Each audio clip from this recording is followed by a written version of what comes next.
Hi, my name is Shannon Deckert, and today I'm going to be talking about my library budget and which vendors I will be using to buy materials. These are the vendors I chose for the following categories.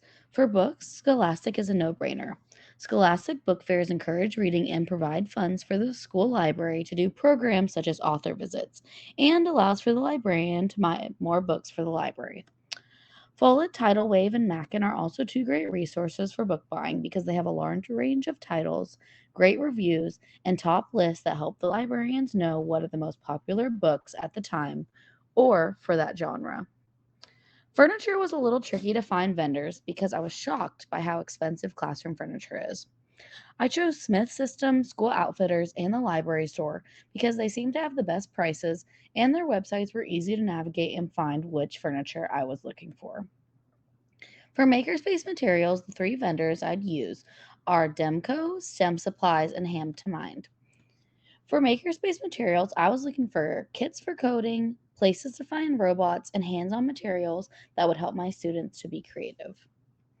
For technology, I chose EBSCO for databases, e-journals, and online magazine subscriptions. For iPads and Chromebooks, I chose to use Tech for Schools because it's easy to buy these materials in bulk on their website, and for each item that you buy, you get a bigger discount. And Novel Effect is a program that I think is perfect for the library that I will talk a little bit more about later in the presentation. For supplies and decor, I went for some tried and true stores, such as Oriental Trading for bulk supplies and Lakeshore for border, classroom decor set, and more. I also have school specialty because I love how products are separated by materials and also by age group. The first thing I would use my budget to buy is the Novel Effect app. This app is amazing because it responds to your voice with interactive music and sound effects as you are participating in a read aloud. It used to be a free app, but since they have added a lot more titles, it isn't anymore. For the whole school for 1 year, it would cost $799 so that every educator can have access to the app on my campus. My mentor told me that Mackin bound books are the best quality and have the longest lifespan. While they can be pricey, it is worth it. I chose 17 different books that can be used with the Novel Effect app. Teachers can check out these books to use in their classroom, students can check them out to read them, and I can read them for read alouds in the library. I chose titles that could be used for elementary grades.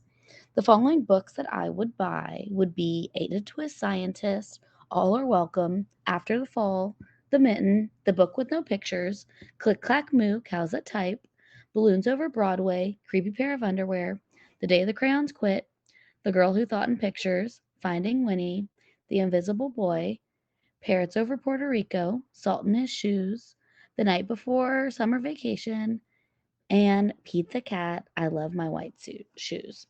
The total for these hardcover picture books is $275.79. Scholastic is a cost effective way to buy books for your library. Something I love about Scholastic is the great packs of books that they put together. For example, the Celebrate Asian Voices pack of 5 books was only $28, or the Newbery Medal Value pack was $15 for 5 books. It also is a great way to acquire a series of books. Some must have chapter books for my elementary school library would include the I Survived series for $34, Dog Man, of course, and that's $84. Um, my students also love the nonfiction books, the What Is, Who Is, and Where Is series, and those packs range from $35 to $70. I believe the library should be a calming, safe space for my students to thrive. I found this bundle of decor called Everyone is Welcome. I think this is a great theme, and I always love the resources I buy from Lakeshore Learning. I found this bulletin board set that I think would be perfect in my makerspace.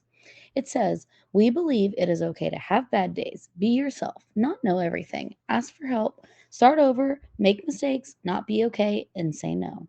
This is a safe place." It would be $168.48 for all this decor and bulletin board materials. I think that comfortable seating options in the library are a must.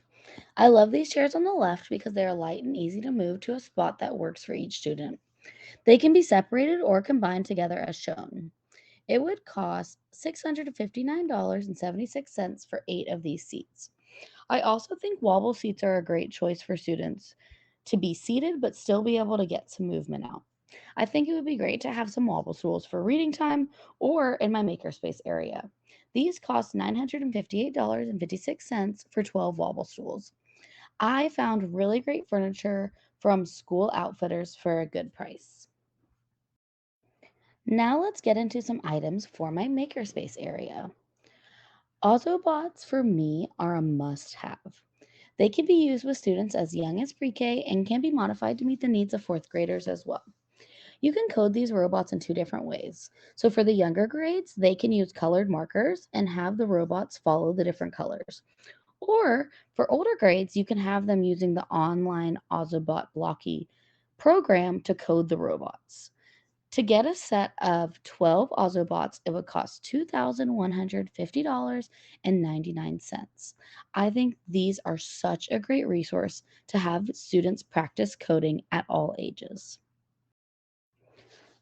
I chose to buy some technology from Tech for Schools because it makes it easy to buy electronics in bulk. On each purchase, you get a discount depending on how many items that you buy. It costs $319 for Chromebooks and $499 for a 10th generation iPad. I chose to buy 5 of each to have in the library to have students use for checking databases, makerspace time, and research. Oriental Trading is the place to go for bulk resources. I actually have 2 slides of materials for a total of $399 that I'd like to have in my makerspace area in the library. Some of these materials include construction paper, pipe cleaners, yarn, popsicle sticks, googly eyes, gems, and foam paper. Some other items I want to have in my makerspace area from Oriental Trading include foam shapes, crayons, colored pencils, Play Doh, colored tape, pom poms, and buttons.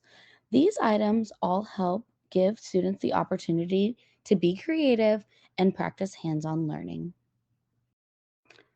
So I just showed you 2 slides of materials for my makerspace area, but now I need a way to organize the materials. I want to buy this cart from the library store so that my makerspace can be organized but also portable.